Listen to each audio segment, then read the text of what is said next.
వికారాబాద్ జిల్లాలో గ్రామీణ ప్రాంతాల ప్రజలకు వికారాబాద్ జిల్లా పోలీసులు విజ్ఞప్తి చేశారు. కరోనా నేపథ్యంలో తెలంగాణ ప్రభుత్వం కీలక ఆదేశాలు జారీ చేసింది.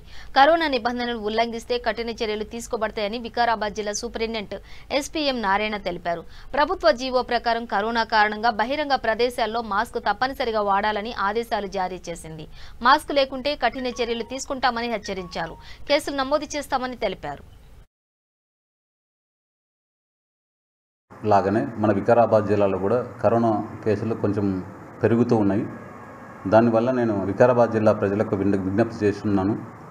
అందరూ కూడా గుంపులుగా ఉండకుండా ఇప్పుడు కూడా పోయిన సంవత్సరం కరోనా విషయంలో ఎలాంటి జాగ్రత్తలు తీసుకున్నారో అలాంటి జాగ్రత్తలు సీరియస్గా తీసుకోవాలని, ప్రతి ఒక్కరూ మాస్క్ ధరించి బయటకు తిరగాలని, వీలైనంత వరకు చేతులను శుభ్రంగా ఉంచుకోవడానికి శానిటైజర్తో కానీ సబ్బుతో కానీ కడుగుతూ ఉండాలని, ఎక్కువ గుంపులు ఉన్నటువంటి ప్రాంతాలలో తిరగకుండా తగిన జాగ్రత్తలు తీసుకోవాలని నేను విజ్ఞప్తి చేస్తున్నాను. ఇలా చేయడం వల్ల మనము చాలా ప్రమాదకరమైన వ్యాధి నుంచి తప్పించుకోవడానికి అవకాశం ఉంటుంది. ఈ వ్యాధి వచ్చిన తర్వాత బాధపడడం కంటే కూడా ముందుగానే మనం తగిన జాగ్రత్తలు తీసుకోవడం వల్ల మనం అరికట్టవచ్చు. మనకు రేపు ఈ హోలీ పండుగ కూడా రాబోతుంది.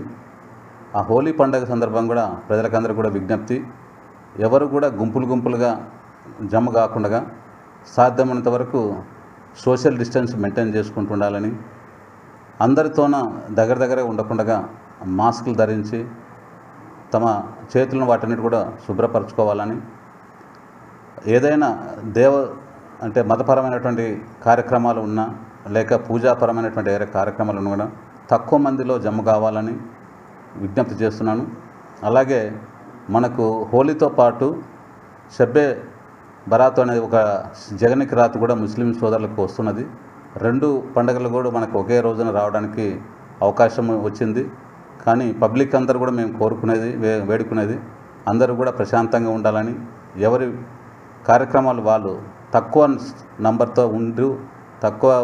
నంబర్తో ఆ కార్యక్రమాలు చేసుకోవాలని, గుంపులుగా వందల మంది అలా ఉండకుండా తగినంత మాత్రం తక్కువ మంది ఉండాలని విజ్ఞప్తి చేస్తున్నాను.